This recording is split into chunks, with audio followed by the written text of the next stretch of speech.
The crucial vote came shortly after 4 a.m. on Thursday morning when 5 Liberals Katie Allen, Bridget Archer, Trent Zimmerman, Ms Martin and Mr Sharma voted with the crossbench and Labour to amend the government bill so that protections for gay and lesbian students were extended to transgender students. Ms Archer and Mr Zimmerman were positioned to vote against the government when Ms Martin joined them, followed by Mr Sharma, and then Ms Allen. The government lost by 65 to 59 votes. Most of the 5 rebel Liberals declined to comment on Friday when asked about the meeting and whether they had told the Prime Minister one thing and done another when the vote came. Asked if he had misled the Prime Minister, Mr Sharma said, "My conscience is clear." The furore over the vote began on Friday morning when Mr Dutton, who shares responsibility for tactics as leader of the House, said undertakings were given to Mr Morrison and not honoured. He was frankly, I think, misled, Mr Dutton said.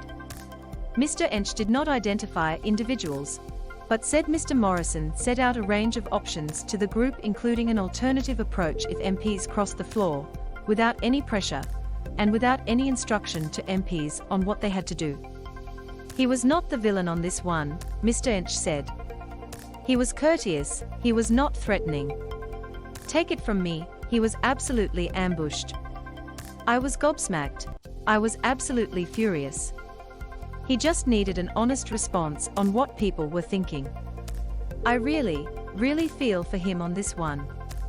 Others rejected that account because the negotiations over the bill extended past midnight on Wednesday night, with Liberals discussing their position in one-on-one talks with Mr Morrison, Treasurer Josh Frydenberg, and Finance Minister Simon Birmingham.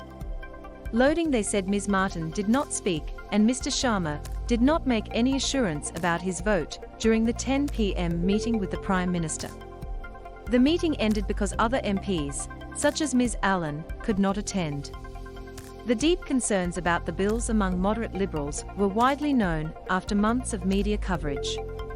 Mr Zimmerman had told the coalition party room on Tuesday that he reserved his right to cross the floor and told Parliament, "I could not live with myself if he did not protect transgender students." Ms Archer had indicated in public she did not support the government bill. Mr Sharma had spoken in Parliament about his concerns with the impact on transgender children as well as teachers. The government shelved the package before it went to the Senate after another Liberal with concerns, NSW Senator Andrew Bragg, told the government on Thursday morning that he was prepared to cross the floor to side with the 5 MPs in the lower house. The argument over the events of the past week revived a dispute over an assurance from the government last December to include transgender children in the protections for gay and lesbian children in its changes to the Sex Discrimination Act. The deal to prevent LGBTQI students, including transgender students, was reported on December 1 when 4 MPs Angie Bell, Ms Allen, Ms Martin and Mr Sharma released a public statement saying they could support the package because the government would support the students. Mr Morrison wrote a letter on the same day to Mr Albanese telling him of a similar undertaking. There is no place in our education system for any form of discrimination against a student on the basis of their sexuality or gender identity, he wrote. The last phrase in that sentence, or gender identity, suggested the government would include transgender students. As recently as last week, Mr Morrison indicated it remained the government's plan to address discrimination against both gay and transgender students when he responded to media coverage of Brisbane's Cedar Christian College and its contracts requiring students to agree to identify as the gender that corresponded to their biological sex and denounce homosexuality or face expulsion.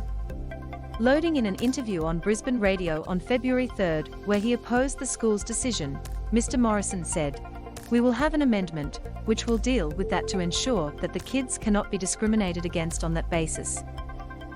Supporters of Mr Morrison argued that the position proposed last year was never final because the government position had to be cleared with the full coalition party room in the debate that took place this week.